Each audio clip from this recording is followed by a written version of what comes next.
வாருங்கள் வாருங்கள் வாருங்கள் வாருங்கள் வாருங்கள் எல்லோரும் வாருங்கள் வாருங்கள் வாருங்கள், இது உங்கள் சமுதாயம். கேளுங்கள் கேளுங்கள் கேளுங்கள் கேளுங்கள் கேளுங்கள் எல்லோரும் கேளுங்கள் கேளுங்கள் கேளுங்கள், இது நமது வானொலி. நமது வானொலி இது நமது சமுதாயம். நமது வானொலி இது நமது பெருமைதான். MOP சமுதாய வானொலி 107.8. நீங்கள் கேட்டுக்கொண்டிருப்பது விஞ்ஞான் பிரசாத் மற்றும் department of science and technology of தமிழ்நாடுவின் அறிவியல் பலகை. இவர்களோடு MOP சமுதாய வானொலி இணைந்து வழங்கும் அறிவியல் பயண நிகழ்ச்சிக்கு நேயர்கள் அனைவரையும் அன்போடு வரவேற்கிறோம். நம்ம எல்லாரோட அன்றாட வாழ்க்கையிலையும் அறிவியல் பூர்வமான விஷயங்கள் நடந்துட்டு தான் இருக்கு. அதில் ஒன்று தான் வேதியியல். வேதியியலை எங்கேயோ கேட்ட மாதிரி இருக்குல்ல, அதுதான் கெமிஸ்ட்ரி. கெமிஸ்ட்ரிக்கும் நம்ம வாழ்க்கைக்கும் என்ன சம்மந்தம்னு கேட்கலாம். ஏன் இல்லை, இன்னைக்கு நம்ம அறிவியல் அறிவோம் பகுதி மூலியமா வேதியியல் பற்றி பல பயனுள்ள விஷயங்களும் அதோட அறிவியல் பூர்வமான தகவல்களையும் பற்றி தான் கேட்க போகிறோம். அதை தொடர்ந்து அறிவியல் செய்திகளில் மீத்தேன் கேஸ் பற்றி கேட்டு தெரிஞ்சுக்கலாம். அதுக்கு அடுத்து ஒரு வியப்பூட்டும் விஞ்ஞானியை பற்றி தான் கேட்க போகிறோம். அறிவியல் தினங்கள் பகுதியில் வேதியியல் சார்ந்த அறிவியல் தினங்களை பற்றி தான் கேட்க போகிறோம். அதை தொடர்ந்து ஒரு நேர்காணலில் வேதியியலை பற்றி நிறைய விஷயங்களை தெரிஞ்சுக்கலாம். வாங்க நேர்களே, நேரம் கடத்தாமல் நிகழ்ச்சிக்குள்ளே போகலாம். ஹே, நீ ஏன் நேற்று ஸ்கூலுக்கு வரல? என்னாச்சு? உடம்பு ஏதாச்சும் சரியில்லையா? அதெல்லாம் இல்லைப்பா, நேற்று கெமிஸ்ட்ரியில் டெஸ்ட் இருந்துச்சுல, நான் படிக்கவே இல்லை, அதான் வரல. ஹே, வேதியியல் அவ்வளோ கடினம்லாம் கிடையாது, ஈஸியான சப்ஜெக்ட் தான் தெரியுமா? நான் உனக்கு சொல்லித்தரேன். சரி, வேதியியல்னு சொன்னாலே எல்லாரும் கடினமாக ஒரு பாடம் அப்படின்னு தான் நினைக்கிறாங்க. நானும் அப்படி தான் நினைக்கிறேன். ஆமாம், அதுக்கு காரணம் என்ன? இந்த மாதிரி வேதியியலில் சிம்பிள்ஸ்லாம் கொஞ்சம் கடினமாக தான் இருக்கும். நம்ம அதை சுலபமாகவும் ஞாபகம் வச்சுக்க முடியும். இந்த வேதியியல் மாற்றத்தோட ரியாக்ஷன்ஸை நம்ம புரிஞ்சுக்கணும். வேதியியலில் ரொம்ப முக்கியமான அங்கமே பீரியாடிக் டேபிள் தான். இதை நம்ம மனப்பாடம் பண்ணவே கூடாது, புரிஞ்சுதான் படிக்கணும். சரி, சிம்பிள்ஸ் ஓகே தான். மற்றபடி இந்த ஆர்கானிக் கெமிஸ்ட்ரிக்கும் இன்ஆர்கானிக் கெமிஸ்ட்ரிக்கும் என்ன வித்தியாசம்? ஆர்கானிக் கெமிஸ்ட்ரினா கரிம வேதியியல், இன்ஆர்கானிக் கெமிஸ்ட்ரினா கரிமற்ற வேதியியல். கரிம வேதியியல்ல கார்பன் இருக்கும், இதுல இருக்காது. இப்போ கார்போஹைட்ரேட்ஸ், புரோட்டீன், லிப்பிட்ஸ், அதாவது கொழுப்பு வகை பொருட்கள், இதுலலாம் தான் கார்பன் இருக்கும். இதெல்லாம் தான் ஆர்கானிக் காம்பவுண்ட்ஸ். இந்த காம்பவுண்ட் மேன்மேடாகவும் இருக்கலாம், நேச்சுரலாகவும் இருக்கலாம். இப்போது கேண்டில், பெர்ஃப்யூம், பெயிண்ட்ஸ்லாம் தான் மேன்மேட். மரங்கள் கிட்ட இருந்தோ விலங்குகள் கிட்ட இருந்தோ வரக்கூடிய பொருட்களை கரிம வேதியியல்னு சொல்லுவோம். கரிமற்ற வேதியியல்லாம் உப்பு, ஆசிட், தண்ணி, இந்த பொருட்களில் கார்பன் கிடையாது. இதெல்லாம் தான் கரிமற்ற வேதியியல்ல வரும். சூப்பராக சொன்னேன். இதே மாதிரி ஃபிசிக்கல் சேஞ்சுக்கும் கெமிக்கல் சேஞ்சுக்கும் என்ன வித்தியாசம்னு சொல்ல? ஃபிசிக்கல் சேஞ்ச்னா அமைப்பு, வடிவம், நிலை, இந்த மாதிரியான தண்டுகளில் ஏற்படக்கூடிய மாற்றம் தான் ஃபிசிக்கல் சேஞ்ச். கெமிக்கல் சேஞ்ச்னா ஒரு கெமிக்கலில் இருக்கிற எதிர்வினையில் இருக்கிற அணுக்கள் மறுசீரமைக்கப்பட்டு கூட ஒரு புதிய பொருளாக உருவாகும். சரி, இந்த ஃபிசிக்கல் சேஞ்சஸ்லாம் நம்ம அன்றாட வாழ்க்கையில் எப்படி ஆகுது? இப்போது ஃப்ரிட்ஜில் இருக்கிற தண்ணி ஃப்ரீஸ் ஆனால் அது ஒரு ஃபிசிக்கல் சேஞ்ச். இப்போது மெழுகுவர்த்தி ஏற்றுனா கூட கரையுது, இதுவும் ஒரு வேதியியல் மாற்றம் தான். தண்ணி கூட சூடு பண்ணும் போது கொதிக்குது, இதுவும் ஃபிசிக்கல் சேஞ்ச் தான். கெமிக்கல் சேஞ்ச்னா துரு பிடிக்கிறது, நெருப்பு சாம்பல் ஆகிறது, நம்ம உடம்புல ஏற்படக்கூடிய டைஜஷன் கூட கெமிக்கல் சேஞ்சஸ் தான். சரி, நம்ம உணவில் என்ன மாதிரியான சேஞ்சஸ்லாம் நடக்குது?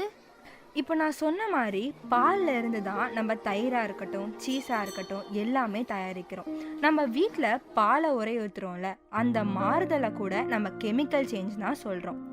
இப்போது ஐஸ்கிரீம்லாம் கரையிறதா இருக்கட்டும், இதுக்கு காரணம் கூட வேதியியல் மாற்றம் தான்.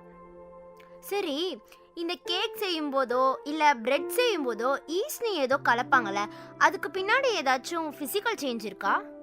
ஈஸ்ட்டுங்கிறது நம்ம உணவில் சேர்க்கறதுனால எந்த பாதிப்பும் வராது. இது உடம்புக்கு கெடுதல்னு நிறைய பேர் நினச்சிட்டு இருக்காங்க. இது நல்லது தான். இந்த ஈஸ்ட் பயன்படுத்துறது மூலியமாக தான் தயிர் உரை ஊற்றுறதா இருக்கட்டும், மாவு புளிக்கிறதா இருக்கட்டும், இதுக்கெல்லாம் அதுதான் பயன்படுதும். சரி, ஃபுட்டில் இருக்க ஃபிசிக்கல் சேஞ்ச் பற்றி சொன்னேன், ஃபுட்டில் இருக்க கெமிக்கல் சேஞ்ச் பற்றி சொல்லவே இல்லையே.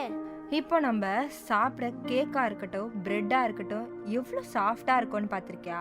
அதுக்கு காரணம் என்னென்னா ஃப்ளஃபின்னு ரசாயன பொருள் தான். உணவில் இருக்கக்கூடிய ரசாயன மாற்றத்தை பெரும்பாலும் நம்ம ஸ்மெல்லை வச்சு தான் கண்டுபிடிப்போம். ரொம்ப நாள் நம்ம உணவை வச்சுக்க முடியாது. பழங்களாக இருக்கட்டும், சீஸாக இருக்கட்டும், ஏன் பிரெட்டாகவே இருக்கட்டுமே, எல்லாமே கொஞ்ச நாளில் கலர் சேஞ்ச் ஆகிடும்.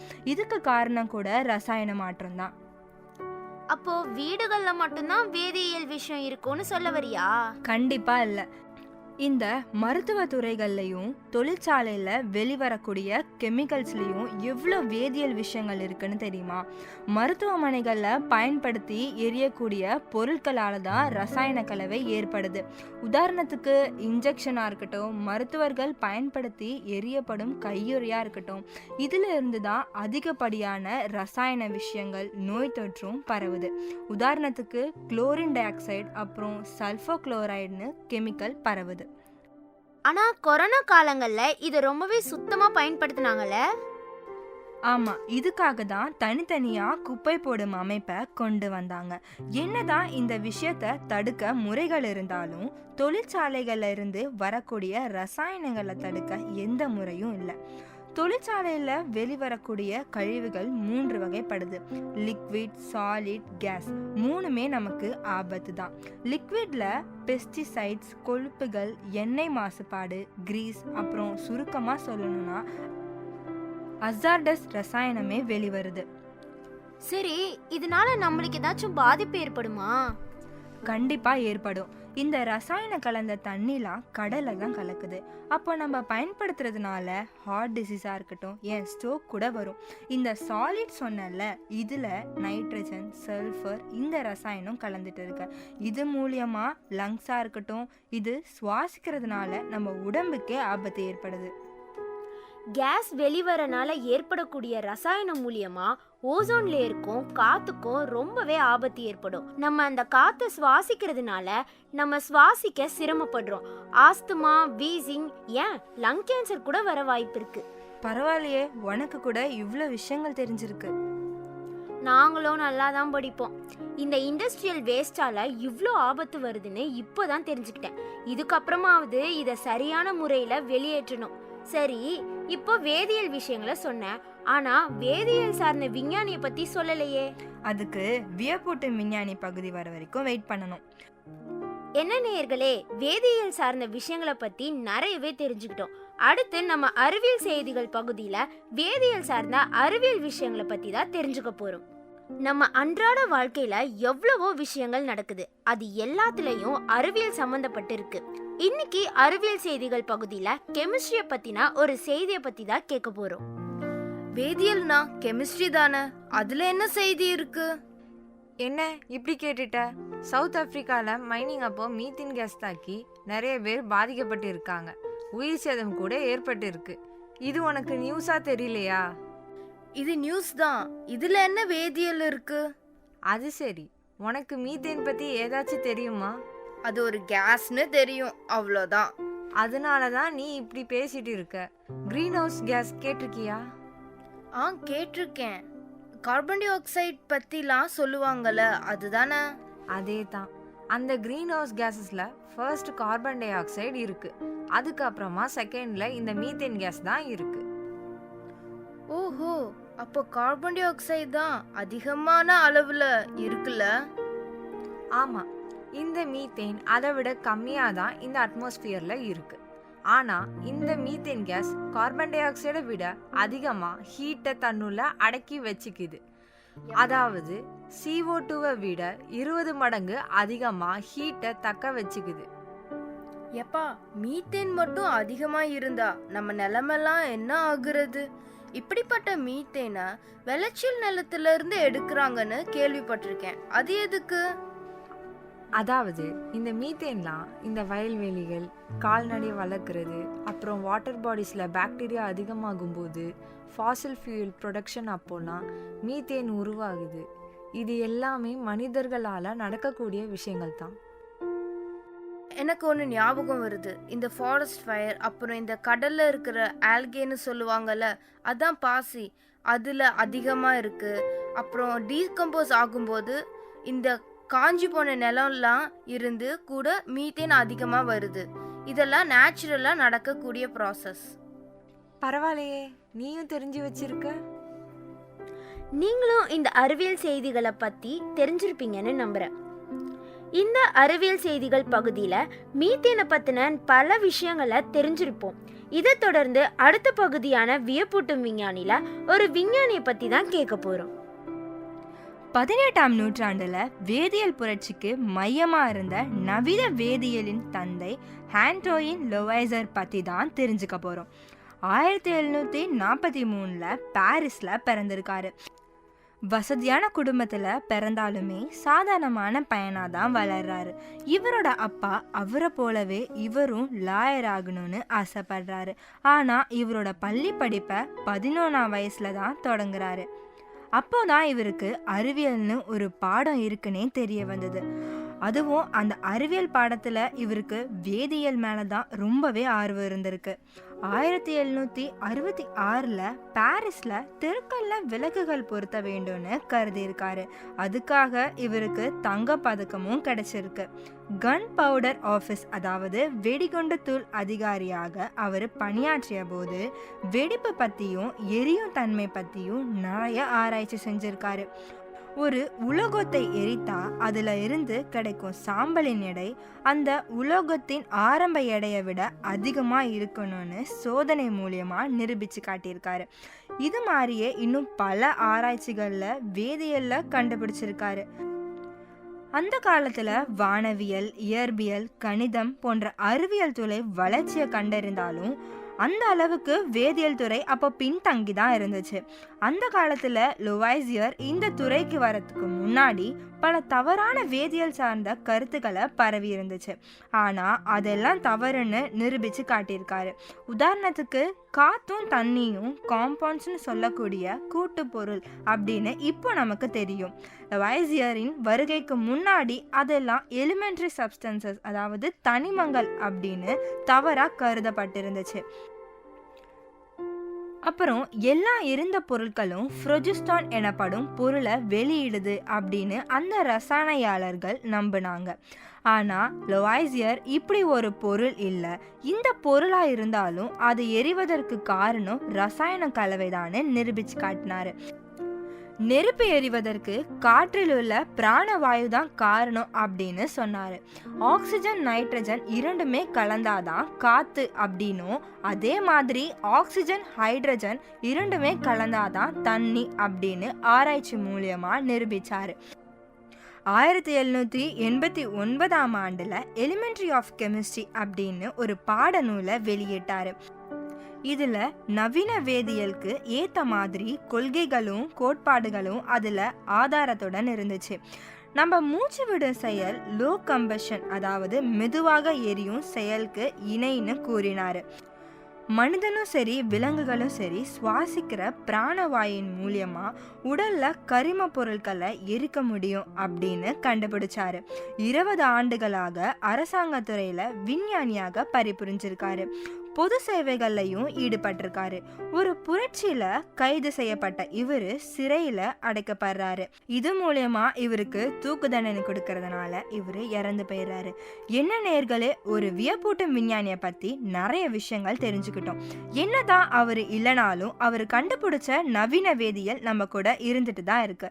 இதை தொடர்ந்து அடுத்து நம்ம அறிவியல் தினங்கள் பகுதியில அறிவியல் தினத்தை பத்தி தான் கேட்க போறோம். இன்னைக்கு நம்ம அறிவியல் தினங்கள் பகுதியில வேதியியலை பத்தின ஒரு முக்கியமான விஷயத்த கண்டுபிடிச்ச தினத்தை பத்தி தான் கேட்க போறோம். எனக்கு கதவு ஜன்னல்லாம் மூடி வச்சிருக்கிற ரூம்ல ரொம்ப நேரம் இருக்க முடியல. மூச்சு விடவே சிரமமா இருக்கு. எனக்கு எதனால இப்படி ஆகுதுன்னு தெரியவே இல்லை. உனக்கு மட்டும் இல்ல, யார் அப்படி ஒரு ரூம்ல மணிக்கணக்கா இருக்க வச்சாலும் அப்படிதான் ஃபீல் ஆகும். எதனால அப்படி ஆகுதுன்னு உனக்கு தெரியுமா? எனக்கும் அதை பத்தி சொல்றியா? பொதுவாகவே நம்ம ஆக்சிஜனை சுவாசிச்சுட்டு கார்பன் டை ஆக்சைடை வெளியிடுறோம். அப்போ நம்ம ரூம்ல இருக்கிற ஆக்சிஜன் மொத்தத்தையும் உள்ள சுவாசிச்சுட்டா கார்பன் டை ஆக்சைடு மட்டும்தான் க்ளோஸ் ஆன ரூம்ல நிறைய இருக்கும். இந்த சிச்சுவேஷன்ல ஆக்சிஜன் அப்புறம் கார்பன் டை ஆக்சைடு இந்த 2 கேஸ் அளவோட வீரியத்தால தான் நம்ம மூச்சு திணறோம். இப்போ இதெல்லாம் நமக்கு தெரியுது. ஆனா அந்த காலத்துலலாம் என்ன சுவாசிக்கிறோம் என்ன சுவாசிக்கல எதுவுமே யாருக்குமே தெரியாது. அப்போ தெரியுமா? ஆகஸ்ட் 1ஆம் தேதி 1774 ஜோசப் பிரைஸ்லின்ற அறிவியல் ஆய்வாளர் ஒரு நாள் சிகப்பு மெர்க்குரி ஆக்சைடை பேர்ன் பண்ணும்போது ஒரு நிறமில்லாத கேஸ் வந்துச்சு. பக்கத்துல இருக்கிற மெழுகுவத்தி பிரகாசமா எரிய ஆரம்பிச்சுது. இந்த கேஸை எலி இருக்கிற ஒரு கண்ணாடி பெட்டியில நிரப்பி சிகப்பு மெர்க்குரி ஆக்சைடை பேர்ன் பண்ணாரு. கொஞ்ச நேரத்துல அந்த கேஸ் காலியாயிடுச்சு. ஆனா அந்த கண்ணாடி பெட்டிக்குள்ள இருந்த மெழுகுவத்தியோட பிரகாசம் குறைஞ்சுது. அப்புறம் மெழுகுவத்தியும் அணைஞ்சுது. அப்போ பெட்டியில அடைச்சு வச்சிருந்த எலி இருந்துடுச்சு. அவரு அடுத்த தடவை அந்த கண்ணாடி பெட்டியில ஒரு பாட்டட் செடியும் வச்சாரு. இந்த தடவை மெழுகுவத்தி எரிஞ்சுக்கிட்டே இருந்துச்சு. எலி வெளியே சுவாசிச்சு விடுற கார்பன் டை ஆக்சைடு பிளான்ட்டுக்கு கிடைச்சிது. பிளான்ட் சுவாசிச்சு வெளியே விடுற ஆக்சிஜன் எலிக்கு கிடைச்சிது. இதை வச்சு பிரைஸ்லி புரிஞ்சுக்கிட்டாரு 2 கெமிக்கல் கேஸ் பரிமாற்றம் ஆகுறதுனால 2 உயிராலையும் சுவாசிக்க முடியும்னு. அடுத்த தடவை நீ க்ளோஸ் ரூம்ல இருக்கும்போது இண்டோர் செடி ஒன்று உள்ள வாங்கி வச்சுக்கோ. ஜோசப் பிரிஸ்லி தான் அந்த கேஸுக்கு ஆக்சிஜன்னு பேர் வச்சாரா? பிரைஸ்லி எக்ஸ்பெரிமெண்ட் பண்ணப்போ டெஃப்ளோஜாஸ்டிகேட்டட்னு கேஸ்க்கு பேர் வச்சாரு. இதுக்கு உயிர் வாழ உதவுற கேஸ்னு அர்த்தம். அவர் பிரான்ஸ் போயிருந்தப்போ ஆண்டனி லெவாய்சர்ன்ற பிரெஞ்சு வேதியியலாளர் கிட்ட அவர் பண்ண பரிசோதனை பத்தி சொன்னாரு.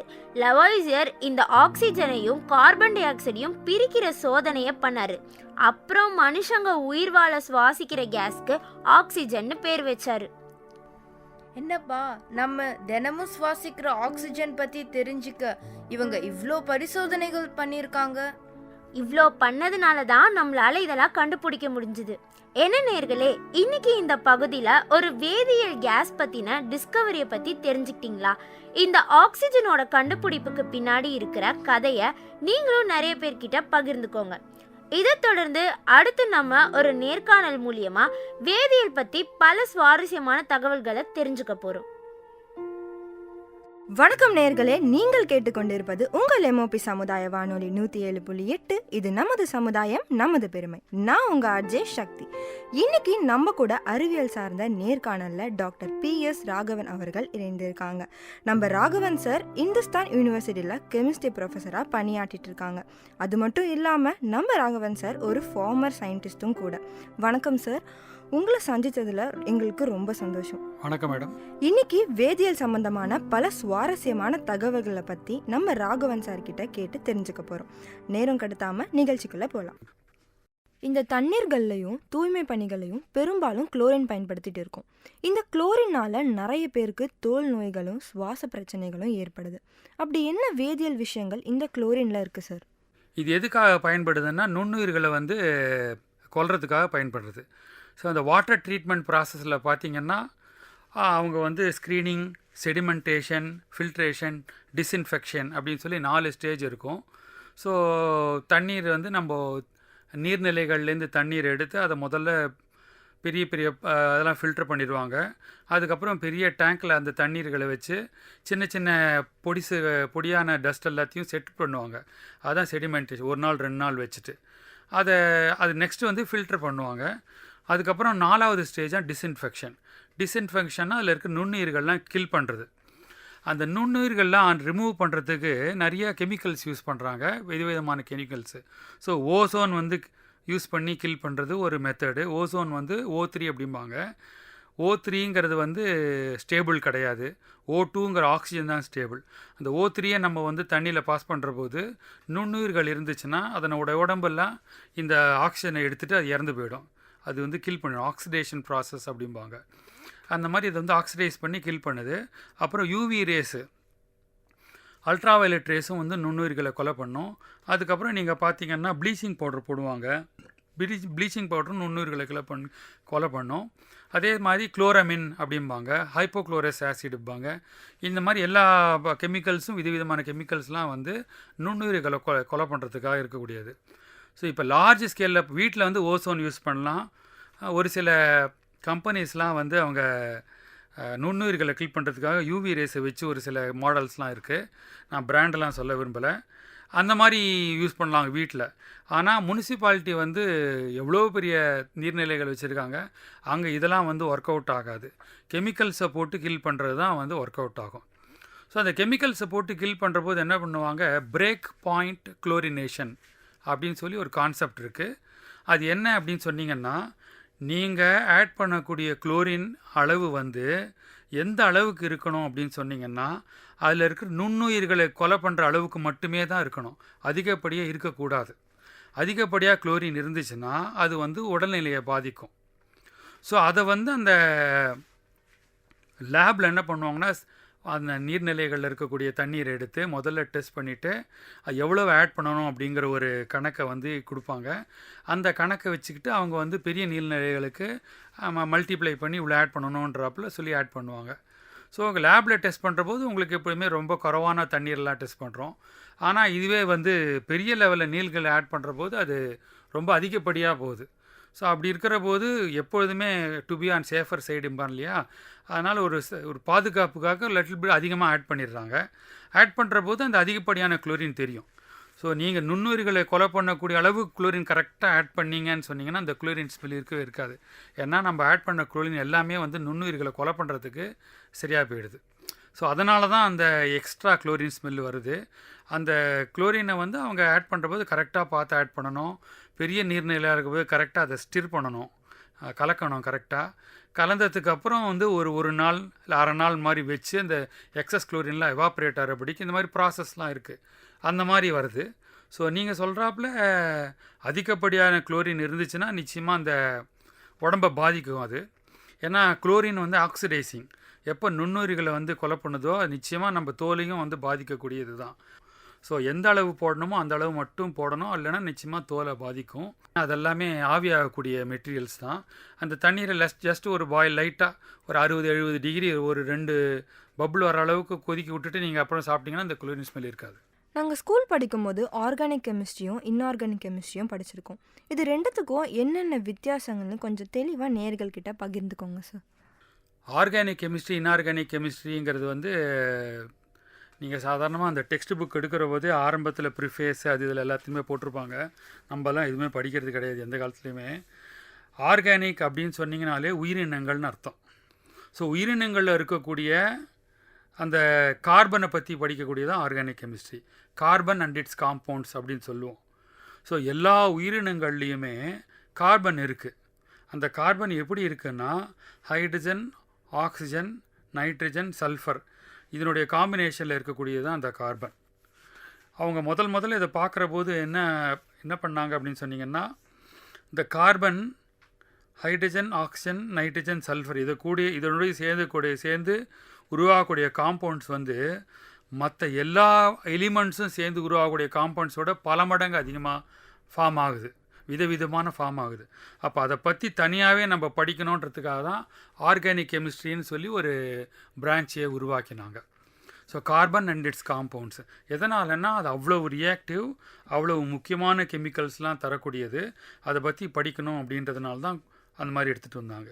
இன்ஆர்கானிக் கெமிஸ்ட்ரி அப்படின்னா கார்பன் அல்லாத கெமிஸ்ட்ரி, கார்பனை தவிர இருக்கக்கூடிய மற்ற எல்லா எலிமெண்ட்ஸோடைய கெமிஸ்ட்ரி இன்ஆர்கானிக் கெமிஸ்ட்ரி. ஸோ இதுதான் வந்து பேசிக் difference between organic chemistry and inorganic chemistry. இப்போ பார்த்திங்கன்னா நம்ம உடம்புல வரக்கூடிய தசை எல்லாமே வந்து ஆர்கானிக்கு. இதே எலும்பு பார்த்திங்கன்னா ஆர்கானிக் இன்ஆர்கானிக் சேர்ந்தது.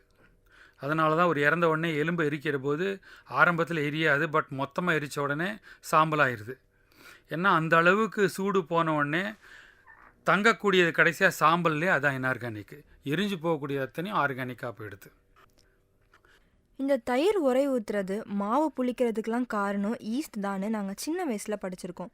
ஆனால் இதற்கான ப்ராப்பர் கெமிக்கல் மாற்றங்கள் என்னங்கிறது குறித்து சொல்லுங்கள் சார். ஸோ இது ஃபெர்மெண்டேஷன் ப்ராசஸ் அப்படிம்பாங்க. ஃபெர்மெண்டேஷன் ப்ராசஸ்ங்கிறது உங்களுக்கு வந்து இந்த புளிக்கக்கூடியது அந்த ஹைட்ராலிசிஸ் தான் நடக்கும். ஃபெர்மெண்டேஷன்றது வந்து ஹைட்ராலிசிஸு. பட் ஜென்ரல் ஹைட்ராலிசிஸ் அப்படின்னு சொன்னிங்கன்னா தண்ணீரால், ஹைட்ரோமின் தானே தண்ணீர், லிசிஸ்னால் உடைக்கிறது, தண்ணீரால் அந்த பாண்டை உடைச்சி நம்ம உருவாக்கக்கூடிய மெட்டீரியல்ஸ் தான் இது. ஆனால் இதெல்லாம் ரொம்ப காம்ப்ளிகேட்டட். நீங்கள் இந்த தயிர் உரம் ஊற்றுறது வந்து நீங்கள் பார்த்துருக்கீங்க, மாவு புளிக்கிறது எல்லாத்தையுமே. நீங்கள் வந்து இதை நம்ம நேச்சர் இல்லாமல் நம்மளால் செய்கிறது ரொம்ப ரொம்ப கஷ்டம். இயற்கையால் செய்யக்கூடியது தான் அது. அதுவும் அதுக்குன்னு இருக்கக்கூடிய டைம் கொடுத்தா தான் அது நடக்கும். இந்த ஃபெர்மெண்டேஷன் ப்ராசஸ் தான் அதில் நடக்கக்கூடிய ஒரு ப்ராசஸ். அதுக்கான டைமு அந்த ஃபெர்மெண்டேஷன் ப்ராசஸோட மட்டும் நிற்கிறது கிடையாது, அதனோடைய அசோசியேட்டடான மற்ற ப்ராசஸும் நடக்கும். இப்போ பால்னு பார்த்திங்கன்னா அது ஒரு மாதிரி கெமிக்கலாக இருக்கும். மறுநாளைக்கு தயிர்னு பார்த்திங்கன்னா அது வேறு மாதிரி கெமிக்கலாக இருக்கும். ஸோ பால்னு பார்க்குறப்போ தண்ணியாக இருக்குது, தயிர் பார்க்க கெட்டியாக இருக்குது. எனக்கு ஒரு நாளைக்கு ஒரு டவுட் இருந்துச்சு, இந்த மாதிரி தயிர் ஆறும்போது வெயிட் இன்க்ரீஸ் ஆகுதுன்னு சொல்லிட்டு. ஸோ கரெக்டாக 100 கிராம்ஸு பால் எடுத்துகிட்டு நான் ஒரு வெயிட் மிஷினில் போட்டுட்டு ராத்திரி லைட்டாக உர ஊற்றினேன் நான். மறுநாளைக்கு தயிர் பார்க்குறப்போ கெட்டியாக தான் இருந்துச்சு, வெயிட்டு பார்க்குறப்போ அதே 100 கிராம்ஸ் தான் இருந்துச்சு. எனக்கு ரொம்ப ஆச்சரியம் அதெல்லாம். இதில் வந்து இயற்கையை நம்மளால் அதிகமாக நோண்டி பார்க்க முடியாது, நமக்கு தெரியாது. ஸோ அது ரொம்ப ஆச்சரியமான விஷயம் என்னை பொறுத்த வரைக்கும். நான் பார்த்தேன், நீங்களும் வேணால் ட்ரை பண்ணி பாருங்கள். பட் உள்ளுக்குள்ளே ஃபுல் கெமிக்கல் ரியாக்ஷன், ரொம்ப காம்ப்ளிகேட்டட் கெமிக்கல் ரியாக்ஷன்ஸ். சார், இந்த ஃபிசிக்கல் சேஞ்சும் கெமிக்கல் சேஞ்சும் ஸ்கூல்லேயே படிச்சிருப்போம். ஆனால் அதோட வகைகளும் அது ரெண்டுத்துக்கும் என்னென்ன வித்தியாசங்கள்னு எங்கள் நேயர்கள்கிட்ட பகிர்ந்துக்கோங்க சார். ஃபிசிக்கல் சேஞ்சு கெமிக்கல் சேஞ்சுங்கிறது, ஃபிசிக்கல் சேஞ்சுனால் நம்ம ஒரு ரொம்ப ஈஸியாக புரியக்கூடாதுன்னு சொன்னால், ஒரு ஆண் வந்து ஒரு நாடத்துக்காக பெண் உடவு போட்டோன்னா ஃபிசிக்கல் சேஞ்சு. அதே ஹாஸ்பிட்டலில் போய் ஆப்ரேஷன் பண்ணி பெண்ணாக மாறிட்டானா கெமிக்கல் சேஞ்சு. அவ்வளோதான் வித்தியாசம். கெமிக்கல் சேஞ்சுங்கிறது அதோடைய நேச்சரே மாறிடும். ஃபிசிக்கல் சேஞ்ச் அப்படின்னு சொன்னிங்கன்னா, இப்போ ஒரு வைரத்தை எடுக்கிறோம், அது வந்து ஷைனிங்காகவே இல்லை, பட்டை தீட்டினோடனே ஷைனிங்காக மாறுது. ஆனால் ஒரிஜினலாக இருக்கிற வைரத்தோட நீங்கள் எடுத்த போது இருக்கிற அளவும் பட்டை தீட்டினதுக்கப்புறம் கம்மியாக தான் இருக்கும். அதுதான் physical change. So chemical change அப்படின்னு சொல்லி பார்த்திங்கன்னா, ஆக்சிஜன் வந்து எல்லா பொருளையும் எரியறதுக்கான ஒரு முக்கியமானது ஆக்சிஜன். ஹைட்ரஜன்றது வந்து அதுதான் ரொம்ப ரொம்ப பயங்கரமாக எரியக்கூடியது. இதுதான் ஃப்யூச்சர் ஃபியூயல் அப்படின்னே சொல்கிறாங்க, ஹைட்ரஜனை தான். இந்த ஹைட்ரஜன் ஆக்சிஜனும் சேர்ந்தால் நமக்கு கிடைக்கக்கூடியது என்னது? H2O, water. அந்த நெருப்பு அணைக்கக்கூடியது. ஆக்சிஜன் வந்து எரியறதுக்கு பயன்படக்கூடியது, ஹைட்ரஜன் வந்து எரியக்கூடியது. ஆனால் அது ரெண்டும் சேர்ந்ததுக்கப்புறம் அந்த நெருப்பை அணைக்கக்கூடியது, எரியறதை அணைக்கக்கூடியது. இதுதான் பெரிய கெமிக்கல் சேஞ்சு. அதே மாதிரி பார்த்திங்கன்னா, சோடியம் அப்படிங்கிறது வந்து தண்ணியில் எடுத்து போட்டிங்கன்னா எரியும். தண்ணீர் வந்து எல்லா நெருப்பையும் அணைக்கிறதுக்கு தான் பயன்படும். ஆனால் அந்த தண்ணிக்குள்ளே சோடியம் மெட்டல் எடுத்து போட்டிங்கன்னா எரியும். ஏன்னா அந்த அளவுக்கு ஃபாஸ்ட் ரியாக்ஷன் நடக்குது. இப்போ நம்ம பார்த்தோம் குளோரின் கேஸு, அது வந்து எல்லோ கலர் கேஸு. குளோரின் கிளாஸை நம்ம சுவாசிச்சோன்னா உடனே மயக்கம் போடுவோம், 2வது நிமிஷம் செத்து போய்டுவோம். இந்த சோடியமும் குளோரினும் சேர்த்தா நமக்கு என்ன கிடைக்கிது? Sodium chloride. உப்பு இல்லா பண்ணுறோம், குப்பையிலே அப்படிங்கிறோம். முக்கியமாக அத்தியாவசியமாக ஆகிடுது. அதுதான் கெமிக்கல் சேஞ்ச். கெமிக்கல் சேஞ்சுன்னு இருக்கிற போது நம்ம என்ன ஸ்டார்டிங்கோ, சேஞ்ச் ஆனதுக்கப்புறம் நமக்கு கிடைக்கிறது கம்ப்ளீட்டாக ஆப்போசிட்டான ஒரு கேரக்டரிஸ்டிக்ஸ். ஆனால் physical change size reduction, morphological change அப்படிம்பாங்க, அதோட உருவம் மாறக்கூடியது. அதுதான் physical change and chemical change. இந்த மருத்துவமனை கழிவுகள்லையும் தொழிற்சாலையில் வெளிவரக்கூடிய கழிவுகளையும் எந்த மாதிரியான கெமிக்கல் இருக்குது சார்? அது எப்படி மக்களை பாதிக்குது? ஸோ இதை பற்றி நிறையா படங்கள் எல்லாமே எடுத்துருக்குறாங்க. இந்த ஆஸ்திரேலியாவில் இந்த மெடிக்கல் கழிவுகள்லாம் இங்கே எடுத்துகிட்டு வராப்புலையும் ஒருத்தர் தடுக்கிறாப்புலையெல்லாம் கூட படங்கள்லாம் எடுத்துருக்குறாங்க. ஸோ மெடிக்கல் வேஸ்ட்டுங்கிறது வந்து ஒரு பெரிய பாதிப்பு தரக்கூடிய ஒரு வேஸ்ட்டு. ஏன்னா மெடிக்கல் வேஸ்ட்டில் பார்த்திங்கன்னா ஒரு 7-8 கேட்டகரி வச்சுருக்குறாங்க. ட்ரெஸ்ஸிங்ஸை எடுக்கிறது, அப்புறம் கட் பண்ணிவிட்டு பாகங்களை வந்து எடுக்கிறது, அப்புறம் எக்ஸ்பைர் ஆன மெட்டீரியலு, அப்புறம் யூஸ் பண்ண நீடில்ஸு எல்லாமே வந்து மெடிக்கல் வேஸ்ட்டில் சேரும். இது எல்லாமே வந்து டாக்ஸிக், அப்புறம் வந்து இன்ஃபெக்ஷியஸ், இந்த மாதிரி வேர்ட்ஸ்லாம் யூஸ் பண்ணுவாங்க. ஸோ அந்த மெடிக்கல் வேஸ்ட்டை வந்து ட்ரீட் பண்ணுறதுக்கு இப்போ நிறையா ஏஜென்சிஸ் இருக்குது. ஸோ எல்லா ஹாஸ்பிட்டல்ஸாலையும் அது வந்து நம்ம ட்ரீட்மெண்ட் பண்ண முடியாது. ஆனால் அவங்க என்ன பண்ணுவாங்க, இந்த ட்ரீட்மெண்ட் ஏஜென்சிஸ் கிட்ட அவங்க ஸ்லாட் புக் பண்ணி இவங்க எல்லா மெடிக்கல் வேஸ்ட்டையும் நம்ம சேகரித்து வச்சுட்டு ஸ்லாட் புக் பண்ணிவிட்டு அங்கே போய்ட்டு அவங்க ட்ரீட்மெண்ட் பண்ணிட்டு வருவாங்க. ஸோ இந்த ட்ரீட்மெண்ட் ப்ராசஸ் பார்த்திங்கன்னா, அதாவது அந்தந்த வேஸ்ட்டை பொறுத்து இருக்குது. நான் வெறும் ப்ராசஸை மட்டும் சொல்கிறேன். ஸோ முதல் ப்ராசஸ் வந்து பார்த்திங்கன்னா டிஸ்இன்ஃபெக்ஷன் அப்படிம்பாங்க. அதை வந்து நம்ம கிருமிகளை மட்டும் கொல்லக்கூடிய ஒரு ஈபாக்சி, அது பேர் என்ன, அந்த எபிக்ளோரோஹைட்ரின் அப்படிங்கிறாப்புல கெமிக்கல்ஸ்லாம் வச்சு அவங்க அந்த கெமிக்கல்ஸ்லாம் கில் பண்ணிவிட்டு அதை வந்து அப்படியே சாதமாக தூக்கி போட்டுருவாங்க. அப்படி இல்லைன்னா என்ன பண்ணுவாங்க, மண்ணில் புதைச்சிருவாங்க. ஒரு சில இதெல்லாம் வந்து நல்லா டீப்பாக தோண்டி மண்ணில் புதைச்சா நுண்ணுயிர்களால் டீகம்போஸ் ஆகிடும். மூணாவது முக்கியமானது பார்த்திங்கன்னா இன்சனரேஷன் அப்படிம்பாங்க, எல்லாத்தையும் எரிக்க வச்சு சாம்பல் ஆக்கிடுறது. ஸோ இதுதான் மெயினாக ட்ரீட்மெண்ட் ப்ராசஸ் வந்து மெடிக்கல் ஹாஸ்பிட்டல்ஸ்லேருந்து வர்ற கழிவுகளை வந்து ட்ரீட்மெண்ட் பண்ணக்கூடிய ப்ராசஸ்ஸு. ஸோ இந்த ப்ராசஸ்க்காக தான் நான் முன்னாடி சொல்லியிருந்தேன், அது வந்து பர்டிகுலர் ஏஜென்சிஸ்லாம் இருப்பாங்க. எல்லா ஹாஸ்பிட்டல்ஸாலையும் அதை வந்து அஃபோர்ட் பண்ண முடியாது இன்சினரேட்டர்லாம். தொழிற்சாலைகள்லேருந்து இருக்கிற கழிவுன்னு பார்த்திங்கன்னா அது தொழிற்சாலையை பொறுத்து இருக்குது. ஸோ இப்போ வந்து நிறையா தொழிற்சாலைகளுக்கு நிறையா கவர்மெண்ட்டே நெருக்கடி கொடுக்குறது, இந்த மாதிரி நீங்கள் வந்து பொல்யூஷன் பண்ணக்கூடாது, ட்ரீட்மெண்ட் பண்ணாமல் நீங்கள் எஃப்ளூயண்ட்லாம் வந்து என்விரான்மெண்ட்டில் விடக்கூடாது அப்படிங்கிறாப்புல அதுக்கான ப்ராசஸ்லாம் ஸ்க்ரூட்டனைஸ் பண்ணிவிட்டு அப்போ தான் லைசன்ஸ் கொடுக்குறாங்க. அதுக்கப்புறம் பார்த்திங்கன்னா பீரியடிக்கலாக 6 மாதம் 1 வருஷத்துக்கு ஒரு தடவை ஒரு ஆடிட் மாதிரி அவங்க பண்ணி எந்த மாதிரி அவங்க கழிவுகள்லாம் விடுறாங்கன்ற அசஸ்லாம் பண்ணுறாங்க, ரிப்போர்ட்ஸ்லாம் அவங்க பார்ப்பாங்க. ஆனால் நம்ம வந்து ஓப்பனாக வெளில சொல்லாமான்ற தெரியாது. பெரிய பெரிய தொழிற்சாலைலாம் கரெக்டாக ஃபாலோ பண்ணுறாங்க. சின்ன தொழிற்சாலைகளுக்கெல்லாம் அது பெரிய கட்டுப்பாடு மாதிரி அவங்க இருக்கிறாப்புல தெரியல. நீங்கள் டிராஃபிக்லேயே பார்த்தீங்கன்னா கார் பஸ்லாம் அன்னைக்கும் 2 வீலர் பூந்து ரெட் சிக்னலே கிளம்பி போயிட்டே இருப்பாங்க. ஏன்னா சின்னவங்கன்றதுனால அது பெருசாக ஆப்போசிட்டில் கூட வருவாங்க, அது யாரும் கண்டுக்கிறதில்ல. அந்த மாதிரியே என்ன தெரியல, இந்த சின்ன தொழிற்சாலைகள்லாம் அவங்க வந்து ட்ரீட்மெண்ட் ப்ராசஸ் அவ்வளோ தூரத்துக்கு அவங்க பண்ணுறதில்ல. எதனால் பண்ணுறதில்லைன்னா, அந்த ட்ரீட்மெண்ட் ப்ராசஸ் பண்ணாங்க அப்படின்னாங்கன்னா அந்த ட்ரீட்மெண்ட் ப்ராசஸுக்கான செலவையும் அந்த ப்ராடக்ட்டில் தான் வச்சாகணும். ஒரு ப்ராடக்ட் வந்து 10 ரூபா விற்குது அப்படின்னா இவங்க ட்ரீட்மெண்ட் ப்ராசஸ் பண்ணுறாங்கன்னா 15 ரூபாய்க்கோ 20 ரூபாய்க்கோ அந்த ப்ராடக்ட் விற்கணும். அது விற்க முடியலை அப்படின்னு சொன்னாங்கன்னா அவங்களுக்கு லாஸ் தான் வரும். அதனால் கூட அவங்க ஸ்கிப் ஆகலாம். அந்த தொழிற்சாலைகளில் எல்லா வித பொல்யூஷன் ட்ரீட்மெண்ட் ப்ராசஸஸ் எல்லாமே வந்து கவர்மெண்ட் நார்ம்ஸ் இருக்குது, டிஃப்ரெண்ட் ஆக்ட்ஸ் எல்லாம் போட்டிருக்காங்க. பொல்யூஷன் கண்ட்ரோல் போர்ட் மானிட்டரிங் இருக்குது. இவங்க எல்லாம் வந்து அவேர்னஸில் ஃபாலோ பண்ணணும். டைரெக்டாக வந்து அதை வெளில விடக்கூடாது எஃப்ளூயன்ட் ட்ரீட்மெண்ட் இல்லாமல். என்ன நேர்களே, வேதியியல் சார்ந்த அறிவியல் விஷயங்களை பற்றி திரு ராகவன் அவர்கள் நம்மக்கிட்ட பகிர்ந்துக்கிட்டாரு. ரொம்பவே நன்றி சார். இந்த நேர்காணல்னால நான் நிறைய விஷயங்களை தெரிஞ்சுக்கிட்டேன், நீங்களும் தெரிஞ்சுப்பீங்கன்னு நம்புகிறேன். இது போன்ற மற்ற சுவாரஸ்யமான மற்றொரு நிகழ்ச்சியில் உங்களை வந்து சந்திக்கிற வரைக்கும் உங்களிடமிருந்து விடைபெறுவது நான் உங்கள் சக்தி. தேங்க்யூ. இன்னைக்கு அறிவியல் அறிவோம், அறிவியல் செய்திகள், அப்புறம் வியப்பூட்டும் விஞ்ஞானி, அறிவியல் தினம்னு எல்லா பகுதியிலையும் வேதியியல் அதாவது கெமிஸ்ட்ரியை பற்றி கேட்டோம்.